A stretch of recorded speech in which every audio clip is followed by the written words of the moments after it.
कृष्ण हरे हरे हरे राम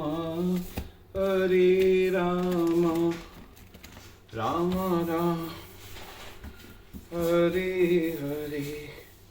गोविंद बोलो हरि गोपाल बोलो राधा रमण हरि गोविंद बोलो। आज हम श्रीमद् भागवतम के चौथे स्कंद का पेज 98 पढ़ने जा रहे हैं। उपस्थित ब्राह्मण महाराज पृथु की प्रशंसा और गंधर्वगण उनका महिमा गान करने लगे। सिद्धगण आकाश से पुष्प वर्षा करने लगे और अप्सराएं हर्षित होकर नृत्य करने लगी। उच्च लोकों से देवगण पितृ एवं ऋषिमुनि पृथ्वी पर उतर आए तथा शंखों बिगलों और निगाड़ों की ध्वनि से आकाश गुंजायमान हो उठा।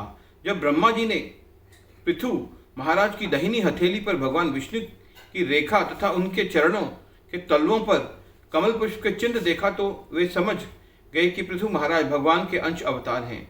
ब्राह्मणों ने पृथु महाराज के राज्याभिषेक की तैयारी आरंभ कर दी। विभिन्न नदियां, समुद्र, पर्वत, सर्प, गायें, पक्षी, पशु, स्वर्ग एवं पृथ्वी तथा अन्य समस्त प्राणी अपनी क्षमता अनुसार उपहार लेकर राजा को भेंट देने लगे। कुबेर ने पृथु महाराज को स्वर्णिम सिंहासन भेंट किया।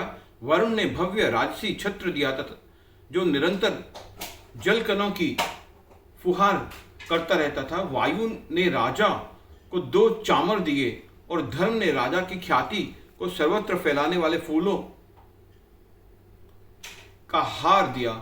इंद्र ने महाराज पृथु को एक रत्न जड़ित मुकुट प्रदान किया और यमराज ने शासन करने के लिए एक राजदंड दिया।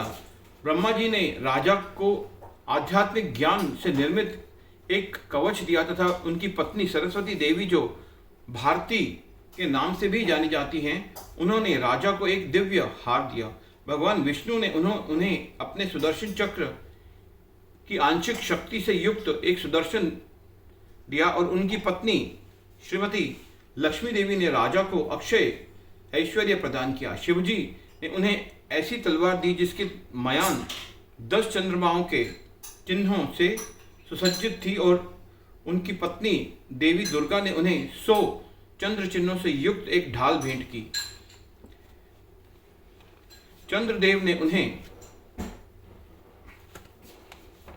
ने उन्हें अमृत से उत्पन्न घोड़े दिए और विश्वकर्मा ने एक अत्यंत सुंदर रथ दिया। अग्नि ने महाराज पृथु को बकरी और गायों के सींगों से बना एक धनुष भेंट दिया।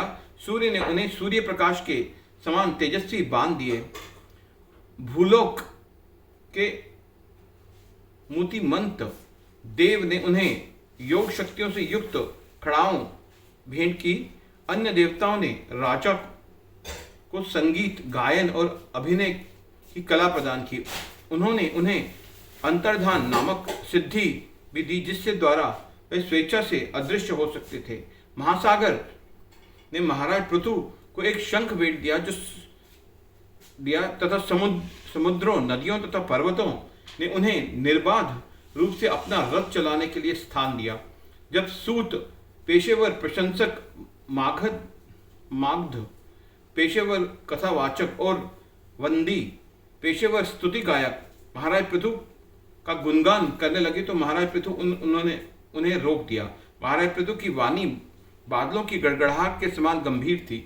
उन्होंने कहा, हे गायकों, आप मेरे जिन गुणों का बखान कर रहे हैं, मैंने अभी तक उनका प्रदर्शन नहीं किया है, इसलिए आपको मेरी इतनी उच्च स्तुति करने की आवश्यकता नहीं है। जब भविष्य में मैं अपने द्वारा कहे गए इन गुणों का अनुसार व्यवहार करूंगा, तब निश्चित ही आप इन्हें गा सकते हैं।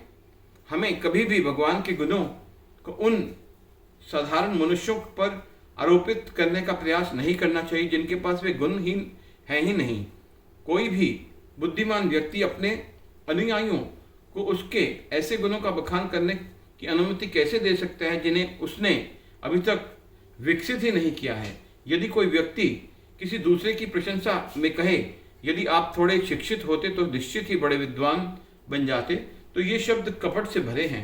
ऐसी प्रशंसा को स्वीकार करने वाला मूर्ख व्यक्ति नहीं जानता कि वास्तव में वह शब्द उसके घोर अपमान है। जिस प्रकार एक सम्माननीय व्यक्ति अपने गृहित कार्यों के विषय में सुनना पसंद नहीं करता, उसी प्रकार अत्यंत विख्यात एवं शक्तिशाली व्यक्ति अपनी प्रशंसा सुनने में आनंद नहीं लेता। मैंने अभी तक कोई प्रशंसनीय कार्य नहीं किया है और इसलिए इन उच्च वचनों में मेरा गुणगान करना आपको शोभा नहीं देता। हरे कृष्णा, हरे कृष्णा।